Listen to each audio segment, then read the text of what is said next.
Hello, it's Wolflatech. So, skiing season is upon us, and last season I picked up skiing at Furski. So, Furski is a furry skiing event held in Wisconsin.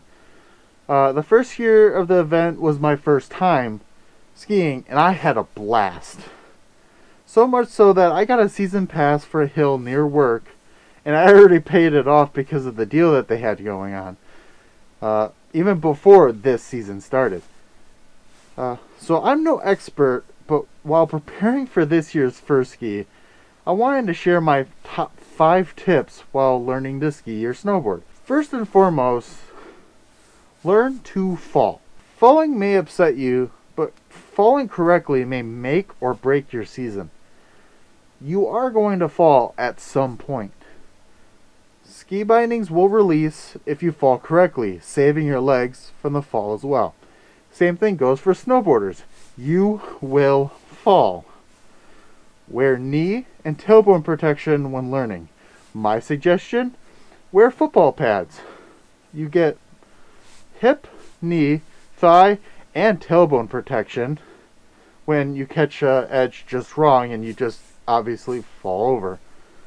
Also, while falling, protect your head. Your head is your most important tool while skiing. Wear a helmet. They're not that expensive and they may save your life in the process. You don't want to tense up your muscles while falling either. When falling onto your back, tuck your chin downwards so that way you don't hit your head in your whiplash. If you're falling forwards, try having something else hit first. That way it helps break the fall and you don't whiplash against the ground. Whiplash is one of the main causes of concussions. Also, if you do hit your head or feel dizzy, take a break and get checked out. Head injuries are nothing to joke about. So falling effective is one of the best ways of enjoying your season. But also, you should try learning to stop while being upright. It makes it a lot more enjoyable. My second tip is learn to stop. It's a game of angles and balance.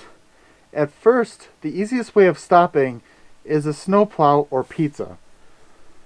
To do this, push both tips together. So you'll be riding parallel, push them together, and then angle your skis inwards. So bring your knees together and you create this plow. And you're actually pushing the snow underneath you to slow you down using friction. Now, snowboards are very similar in the way that they stop right away when they're beginning. And that's by a straight plow because they only have one piece of board. So they would angle uphill. So if the hill's like this, they'd angle upwards and it creates this plowing action and pushes more snow underneath them and slows them down. A few other tips as watching and listening to Jensen and Chewy, who've helped me learn over the last year. A less difficult way is turn back uphill against gravity and it'll help you slow down. Now when you slow down, you're able to better do the stops and you can stop more careful. And once you slow down, you're able to perform these without having the panic of I'm going to run into something. Once again, you will fall. It's a part of learning. As you control your speed, make sure to know your route. Knowing where you're going and where you can do your things also helps a ton while learning. This leads me on to tip 3. Know the slopes and plan your routes. Every hill I've been to publishes their route online. Some of them are appearing on the screen right now. And a lot of them also have paper maps. So I have a few right here that I keep on hand, and it allows me to look at maybe if I want to go there in the near future or plan on where going. But maps are the best tool to have on the hill, especially the larger hills. This can help you navigate the hill and reach the runs you want. Each lift, signed run, approximate level of difficulty of the run are all listed on the maps. If you're unfamiliar with a hill, bring a map. When I take a break, it also gives me something to read and look at. Just looking at Cascade Mountains, which is this large one right here. I was there the other day and I didn't know about a few runs that I just looked at just now on the map. And now, since I know about them, the next time I do go, I will be able to enjoy them because I know they exist now. However, there's also a bunch of information in a lot of these. For example, the lift tickets, the rentals. It's the size of my head. Like, there's my ears. It's ear to ear map. Very easy to look at. It's large. Bring one with you when you go on the slopes. It shows all the bunny hills, all the lifts, everything that you need in one lookable map. It's a lot easier to use than on a phone with gloves. Also, it does mention the lifts. The lifts have different sizes, different locations. They're all listed on the map. So sometimes you've got quads, you've got triples, you've got a bunch of different expresses, magic carpets in the beginner area, handle toes. These are all listed on the map. This leads me on to tip 4. Learn the lift procedures. When you graduate from the magic carpet to the lifts, it's a huge boost in confidence. But you should get yourself familiar with how the lift works before you get on. Because once you are on, there's only one way to get off. This clip shows your first time may not be the best if you don't know what you're doing.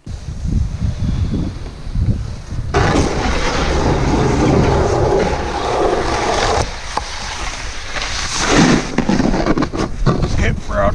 We're good. We're good. We're good. And I fall. Also, if you don't like heights, lifts and skiing may not be for you. You have been warned. Every place the lifts are a little bit different. Little Swiss, you form pairs in line groups of 3. Nordic Mountain, you have different aisles that are triples, doubles, singles, and for ski patrol and the ski school. This way they can separate priority pretty much. And they have multiple areas. So every place is different. Since no two lifts are the same, don't hesitate to ask a member of staff of the location of how their procedures are and if there's anything that you should be worried about. Now, with me, a part of the fun of learning this is not knowing what to expect, especially with the lifts. And this is how Azure the Bat and myself, when we went to Tyrrell Basin last year, learned the hard way that there's a double black diamond lift that we pretty much call. Like, it has a 20-foot drop. It's kind of great. In my 5th tip, have fun with the sport. Skiing and snowboarding have been so much fun to learn and to do. It's a sport that I can go do by myself or with a group of friends when they are available. There are so many different runs one can do and skills to master, and it's never ending. Some hills have 20 plus runs. Each other has a variation of conditions with the weather changes, and it just makes it a little bit more interesting when you have to figure out what the conditions are and relatively to with the runs. So it's always changing. Skiing and snowboarding also work on your balance and core, so you're also exercising yourself and you do work up a sweat. So I have 3 honorable mention tips that I would like to mention as well. For both skiing and snowboarders, record your runs. The camera I'm recording this on right now is a GoPro, and I bought this GoPro to help me learn. And what I do is I put a chest mount on and I point the camera at my legs. And keep in mind that use wide angle. You can see the more of the skis if you're bending down and stuff. But it helps you learn if you're doing something wrong with your footing, if you're doing a turn, and maybe you should angle more. You'll see what's going on as you review the footage. It helped me tremendously learn a few tricks that I didn't even realize that I was doing. Like, I didn't realize that skiing and ice skating were very similar in their tactics. You wouldn't expect that with one being flat and one being on an angle, but they are. So I applied a lot of that stuff together, and I actually am better at both sports now.